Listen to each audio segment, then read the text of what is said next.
La historia marítima está repleta de relatos de tragedias y naufragios, pero pocos han resonado con la intensidad épica y el horror visceral del hundimiento del ballenero Essex.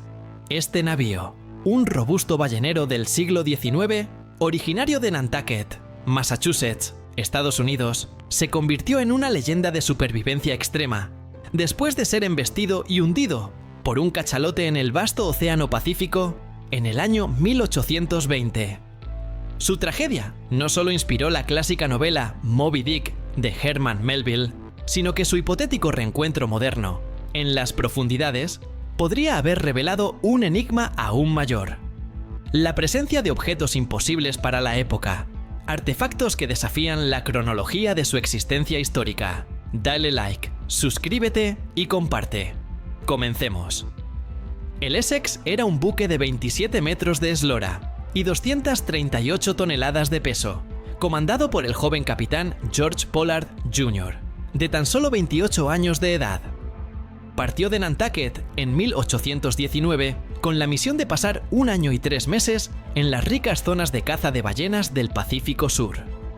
El destino del barco se selló dramáticamente el 20 de noviembre de 1820, cuando el Essex se topó con un cachalote de tamaño inusualmente grande.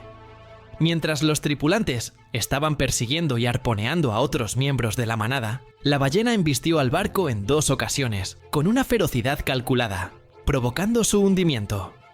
El ballenero naufragó a 2.000 millas náuticas, lo que equivale a 3.700 kilómetros, al oeste de la costa occidental de Sudamérica. La lucha por la supervivencia y el canibalismo. Tras el hundimiento, los 21 marinos lograron embarcarse en 3 pequeños botes balleneros que usaron como botes salvavidas, con escasos suministros de comida y agua dulce. Tras días de navegar a la deriva, arribaron a la isla deshabitada de Henderson, perteneciente a las Islas Pitcairn, un territorio de Gran Bretaña. En la isla, los hombres se alimentaron de aves, pescado y vegetales, y encontraron una pequeña fuente de agua dulce. Sin embargo, tras solo una semana, agotaron los precarios recursos naturales de la isla, y la mayoría de los tripulantes concluyó que la isla no podría sostenerlos por mucho más tiempo. La mayoría decidió volver a los botes, pero 3 hombres optaron por permanecer en la isla, una decisión que, aunque arriesgada, resultó ser su salvación temporal. La travesía en los botes se convirtió en una pesadilla de privación. La dieta insalubre, marcada por el exceso de sodio y la severa desnutrición, provocó en los marinos una serie de horribles dolencias, incluyendo diarrea, síncopes, debilitamiento progresivo, forúnculos, edemas y una grave deficiencia de magnesio, un factor que contribuye a un comportamiento extraño y violento.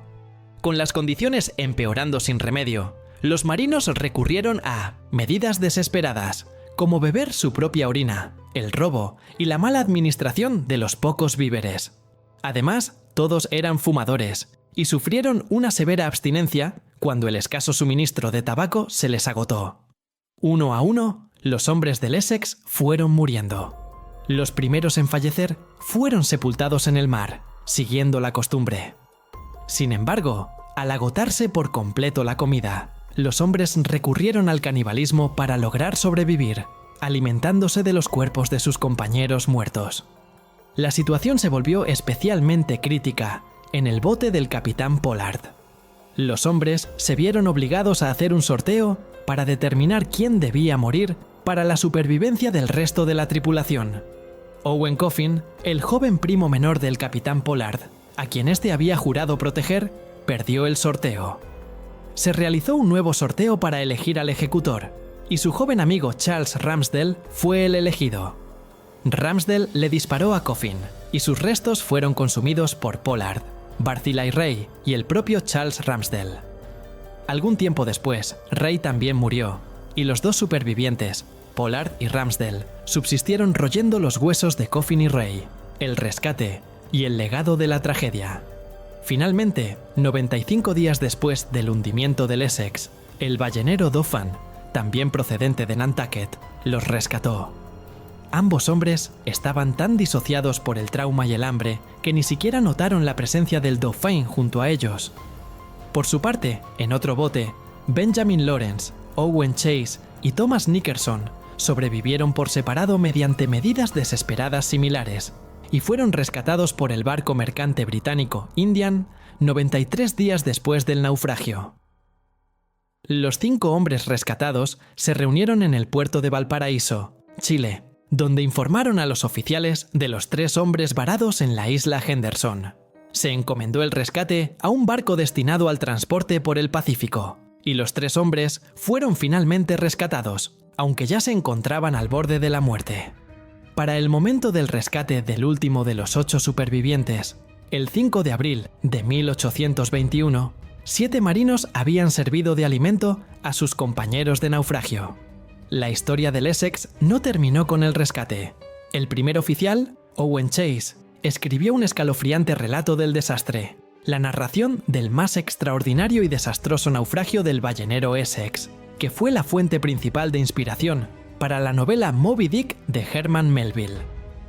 Además, a Edgar Allan Poe también lo sedujo la odisea del padre de Chase, y el fruto de ello fue la primera mitad de la narración de Arthur Gordon Pym, publicada en 1838, que se centró en la lucha por la supervivencia de los náufragos. El grumete, Thomas Nickerson, también escribió su propia narración en su vejez, titulada La pérdida del barco Essex, hundido por una ballena, y la trágica experiencia de la tripulación sobre botes balleneros, la cual se perdió hasta el año 1960, y no se publicó hasta 1984.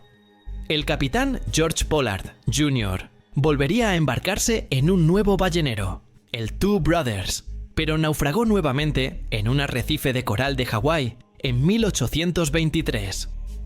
Sobrevivió de nuevo, pero quedó estigmatizado como gafe y nunca más capitaneó un barco. El enigma moderno. Objetos imposibles en el ballenero hundido. Ahora, imaginemos que, más de 2 siglos después, la tecnología submarina logra localizar e inspeccionar los restos del Essex. La profundidad y la lejanía del lugar del naufragio habrían conservado el pecio en un estado de relativa integridad, protegiéndolo de los elementos superficiales y de los saqueadores. El hallazgo de los restos, con la identificación confirmada mediante cañones, anclas y arpones característicos del ballenero del siglo XIX, ya sería un evento histórico. Sin embargo, en medio del óxido, los huesos de ballena y el sedimento, los ERROB o los buzos de saturación, localizan artefactos que son completamente imposibles para la época del hundimiento en 1820. Estos objetos, sellados dentro de la bodega principal o en los camarotes del capitán Pollard o del primer oficial Chase, desafían la cronología conocida de la tecnología humana. Un dispositivo de navegación de aleación desconocida. En lugar de un sextante de latón y un cronómetro marino de la época, los exploradores encuentran un instrumento de navegación del tamaño de la palma de la mano, fabricado con una aleación metálica ligera y resistente a la corrosión, con grabados que parecen ser esquemas de un circuito integrado, una tecnología que no existiría hasta el siglo XX. Dale like, suscríbete y comparte. Un mapa detallado del fondo oceánico. Dentro de un cofre de madera cubierto de concreciones, encuentran un mapa de papel sintético extraordinariamente bien conservado, que muestra no solo las rutas de las corrientes oceánicas, conocidas en 1820, sino también un mapeo batimétrico preciso de las dorsales oceánicas y las fosas abisales del Pacífico, información que solo se pudo obtener mediante sonares y exploraciones profundas del siglo XX. Un recipiente hermético de polímero.